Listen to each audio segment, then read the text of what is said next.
The Boston Celtics are the only team left in the NBA with an undefeated record. They are now on a 5-game win streak as they took on the Brooklyn Nets and beat them 124-114. Now listen, everyone's going to cry and say, oh, well, the Brooklyn Nets are on a traveling back-to-back. Well, what's the excuse? No Ben bench Simmons. Where's Ben? What else is new? Were we really shocked that he wasn't going to play? Whatever. No Claxton and no Cam Johnson. Looking like another potential trap game. And to be honest, they almost fell into it.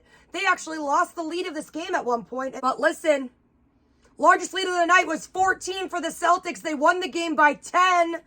And they are just cruising along, not falling into these trap games. Were they playing with their food a little bit tonight? Yes, they were.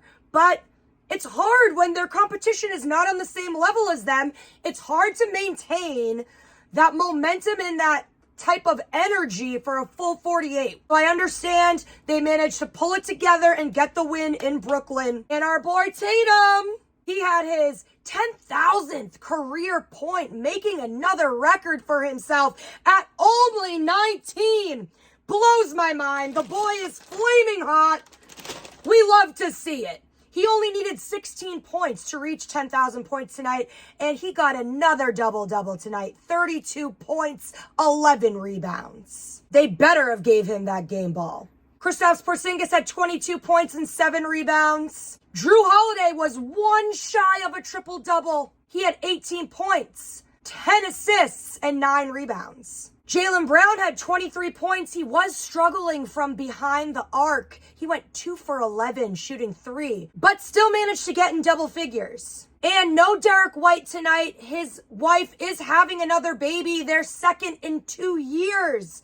So also super proud of Derek White. He's only missed games because of his wife having a baby. That's it. He plays every single game. We love that consistency. We love that effort. We love that heart from Derek White. So congratulations to him bringing a new baby into this world. Perfect excuse to not play in a basketball game in Brooklyn tonight. But because of that, Al Horford gets his first start of the season.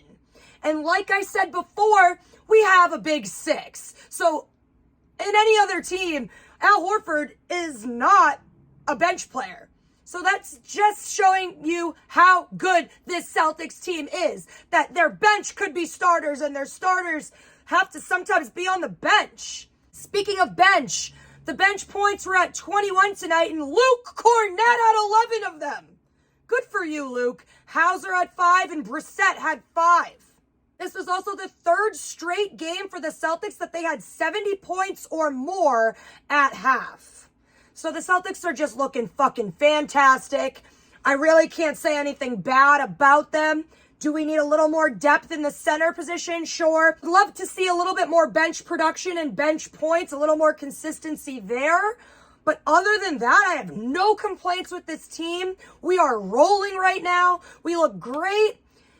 To be honest with you, I don't really see much competition up until we see the Bucks on the 22nd. I'm not going to say that the Sixers are competition. Are they? Maybe. I don't know. But in the words of Joel Embiid, this isn't a rivalry. The Celtics beat our ass every time. So, I mean, don't be mad at me. It came out of his mouth. Sixers fans, I didn't say it. I'm just repeating it. So that could be, some competition. We'll get up for that game.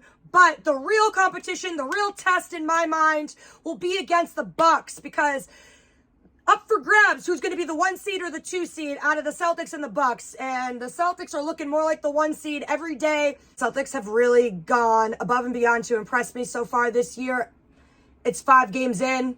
Not the best competition, so I'm not going to overreact and say we're winning the whole chip. But Banner 18 looks a little bit more likely than anything else. So until next game, this has been Brie Marie D, Boston Banner Bound.